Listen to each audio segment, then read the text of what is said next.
बच्चों की मुख से राल टपकती रहती है, विद्वत्ता नहीं रहती, माइंड थोड़ा सा कमजोर होता है और शरीर भी उनका थोड़ा शिथिल रहता है। शरीर तो कई लोग कह देते हैं कि ये बच्चा थोड़ा जल्दी जन्म ले लिया इसलिए ऐसा हो गया, प्रीमेच्योर हो गया, ऐसा हो गया, वैसा हो गया। दवाइयाँ भी चलती हैं, इलाज भी चलता है, पर उसका कोई लाभ नहीं मिल पाता और वो बच्चा पलंग पर पड़ा रहता है, राल टपकती रहती है, बुद्धि काम नहीं करती।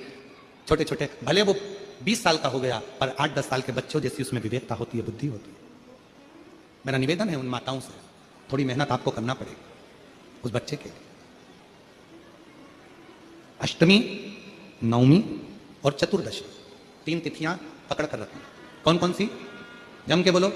अष्टमी, नवमी, चतुर्दशी। ये 3 तिथियां ऐसी हैं, चतुर्दशी अमावस्या की भी और चतुर्दशी पूर्णिमा की। अष्टमी नवमी अमावस्या की भी और अष्टमी नवमी पूर्णिमा।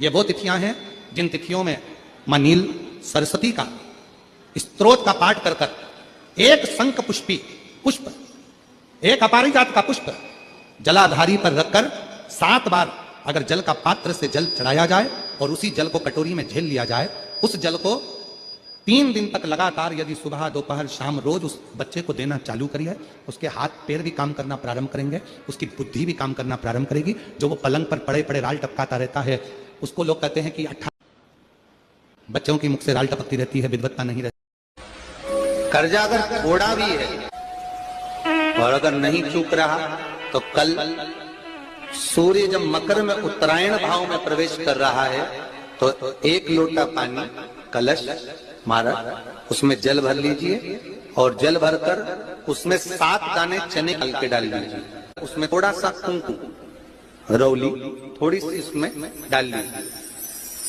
3 शमी पत्र, 1 बेल पत्र उस जल के अंदर डाल लीजिए मारा और डालकर सूर्य नारायण भगवान को दर्शन करते समय, जल छोड़ते समय उत्तर की ओर, आपके घर से जब उत्तर का जो भाग हो उस ओर जल का भाग थोड़ा सा छोड़े, आखिरी का बचा हुआ जो जल और बेलपत्र और शमी पत्र है एक साथ जब पूणे तो जितना अपने मन में भाव हो कि हमारा इतना कर्जा है बाबा वो चूक जाए, या कोई पैसे नहीं। और कोई माताएं कह देती हैं, कोई बच्चा कह देता है मम्मी मुझे याद नहीं होता, याद करता हूँ परीक्षा हॉल में जाकर भूल जाता हूँ, मैं कुछ पढ़ता हूँ बाद में जाके भूल जाता हूँ, स्मरण में नहीं रहता। तो उनसे भी निवेदन है, तो मां नील सरस्वती के नाम से अष्टमी, नवमी और चतुर्दशी के दिन एक शंख पुष्पी पुष्प को, नीला कलर का जो फूल होता है बेल में लगा होता है, जो शिव जी को अति प्रिय होता है, उस पुष्प को आप जलाधारी पर रख दीजिए। जलाधारी जानते हो ना सब लोग, शिवलिंग पर नहीं, जलाधारी पर रख दीजिए और जल चढ़ाना 7 बार प्रारंभ करिए। बाबा देव अधिदेव महादेव आपको याददाश्तता में प्रवर करेगा। परीक्षा हॉल में जितना तुम याद कर कर गए हो, अच्छी मेहनत कर कर गए हो, तो भूलोगे नहीं, तुम्हारी बुद्धि तीव्र होती चली जाएगी, प्रबल होती चली। और कोई माताएं कह देती हैं, कोई बच्चा कह देता है मम्मी मुझे याद नहीं होता।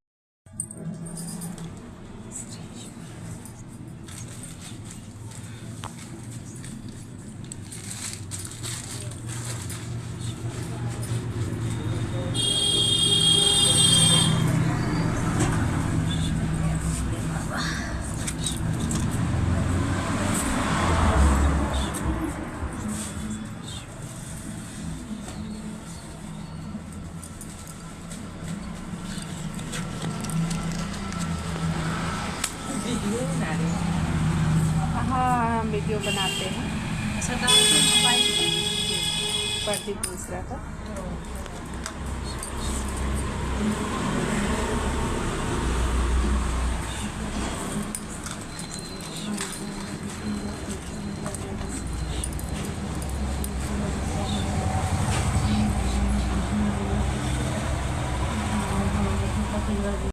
एक कामना कर कर शंकर जी के शिवलिंग का और शंकर जी की जो जलाधारी है उसका शाम के समय, प्रदोष के समय पर, शिवरात्रि के दिन सफेद पुष्प की पंखड़ियों से शिव का श्रृंगार करना प्रारंभ कर दीजिए।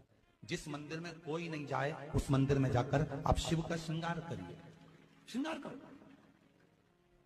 आप दूसरा सोमवार आएगा, दूसरा शिवरात्रि आएगी ना, दूसरी महीने की जब शिवरात्रि आएगी तो आपको मालूम पड़ेगा कि आपने शंकर का जो पुष्प का श्रृंगार करा था, श्वेत पुष्प की पत्तियों का, सफेद फूल की पत्तियों का, कुंदकेश्वर महादेव के नाम से जो श्रृंगार करा था, उसका लाभ क्या हुआ। एक कामना कर कर शंकर जी के शिवलिंग का और शंकर जी की जो जलाधारी है उसका शाम के समय, प्रदोष के समय पर, शिवरात्रि के दिन सफेद पुष्प की पंखड़ियों से शिव का श्रृंगार करना प्रारंभ कर दीजिए। जिस मंदिर में कोई नहीं जाए उस मंदिर में जाकर आप शिव का श्रृंगार करिए, श्रृंगार करो। आप दूसरा सोमवार आएगा, दूसरा शिवरात्रि आएगी ना,